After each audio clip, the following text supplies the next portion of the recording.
자, 23강의 2번이에요. 얘는 대왕문어에 대한 글인데요. 대왕문어를 내가 알아서 뭐 하는지 모르겠어요. 이게 원문 자체가 내용 일치불일치예요. 26번.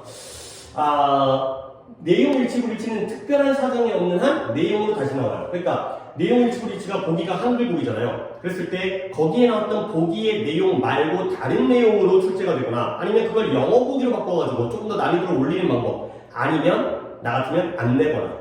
그래도 일단 생각해 보겠어요. 그러니까 지금 이 문장의 경우에는 분사구문이 하나가 있긴 하지만 이걸 갖고 문법을 낼 것까지는 아니고요. 그냥 내용으로밖에 낼 수밖에 없는 그러한 거고요. 또는 내용과 관련되어진 어휘라든가 이 어휘가 어떤 의미로 쓰였는가, 그것도 내용의 일부잖아요. 이 단어가 뭐 어려운 단어는 없어요. 근데 이 단어가 여기서 어떤 내용, 의미로 쓰였는지 그 정도로 보면 되겠어요. 가볼게요.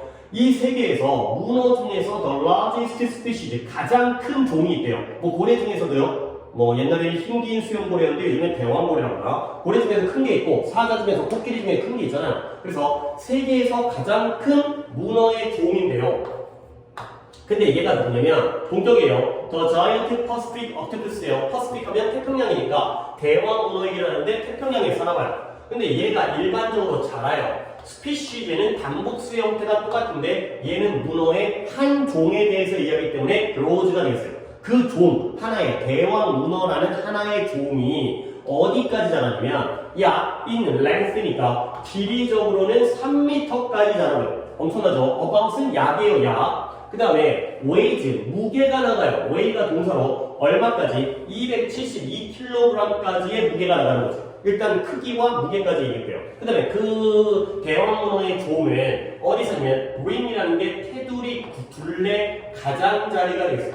어디에서냐면 북태평양이라는 바다의 가장자리에 살아요. 북태평양의 한가운데가 아니라 약간의 이제 육지를 둘러싸고 있는 그 테두리 부분에 살아봐요. 근데 이 북태평양의 가장자리가에서 뭘 하냐면 where 관계부사가 나왔고요. 그곳에서 이 대왕문어가 언더 버튼 땅바닥, 그러니까 바다의 지면, 해저 지면이 되겠죠? 거기를 crawl, 기어다녀요.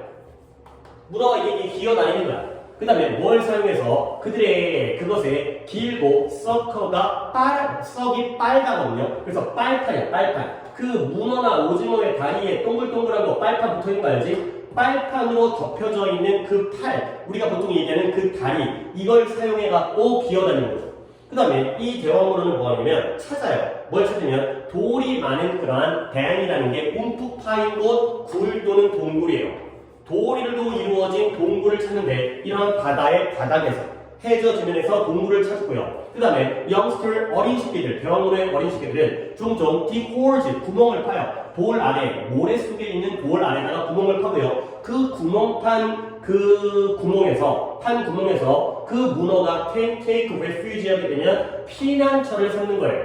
근데 뭐로부터? 이 refuge라는 게 피난처, 도망갈 수 있는 안식처가 되는 거지. 뭐로부터? 자기보다 더 큰 predator, 또 나오죠? 포식자, 자기를 잡아먹는 적으로부터. 근데 그 적의 종류가 나오는데 물개라든가 seal, 상어라든가 아니면 다른 커다란 물고기들을 피해서 여기다가 피난처를 삼는 게 바로 동굴을 파가지고 살아남는 방법이야. 근데 여기는 이제 예시니까 괄호를 묶어버리고요. 이 커다란 프레데터들은 뭐 하냐면 얘네가 너무 커. 그래서 뭐 할 수가 없냐면 그러한 동굴의 입구를 통과해서 미끄러져 들어갈 수가 없는, 그러니까 문어 같은 경우에는 연체동물이기 때문에 크기도 얘네보다는 작을 뿐더러 자기가 동굴을 탄 다음에 도망갈 때에는 그 굴의 입구, 굴의 구멍으로 샤르륵 미끄러져 들어가지. 근데 얘네가 이제 상어가 왕 잡으러 왔다가 자기는 쾅 부딪혀가지고 자기가 살아남을 수 있는 이런 상태가 되겠어요. 자, 그 다음에 분사구문 하나가 나온 게 이거예요. forage라는 단어가 또 나오죠. 먹이를 찾다. 주로 밤에 먹이를 찾으면서 이 대왕문어가 되는 거죠.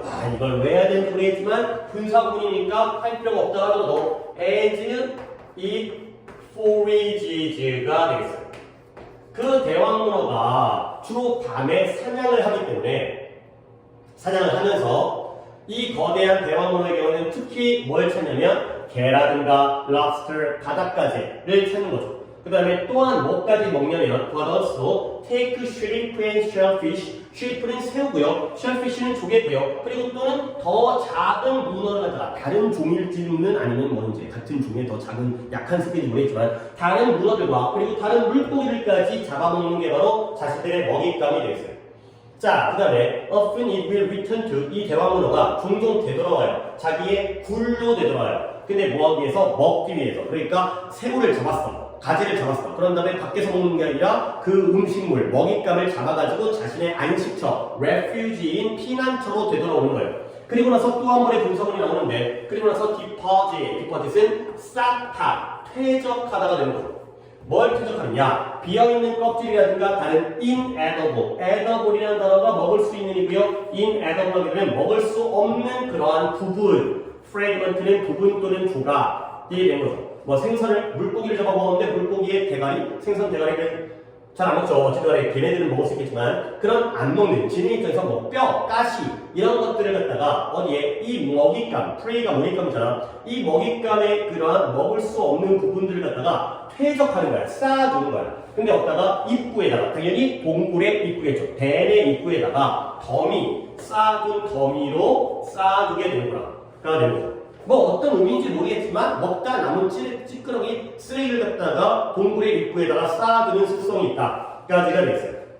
그 다음에 자신의 친척, relatives 친척과 마찬가지로 대왕문어의 친척이니까 문어의 다른 종들이 되겠지. 이 문어는 주로 혼자 살아요. 그러니까 뭐 이제 단독 생활하는 거야. 근데 뭘 제외하고는 except 또는 except for하게 되면 뭐뭇을 제외하고는 짧은 시기를 제외하고는 혼자 살아요. 그러면 이 짧은 시기는 어떤 때냐면 관계부사 when이 나왔고요. 이 성체, 같은 문어가 come together for mating, 짝짓기를 위해 가지고 함께 모이는, 만나는, 그때 빼고는 짝짓기 번식 기간을 제외하고는 혼자 사는 거야.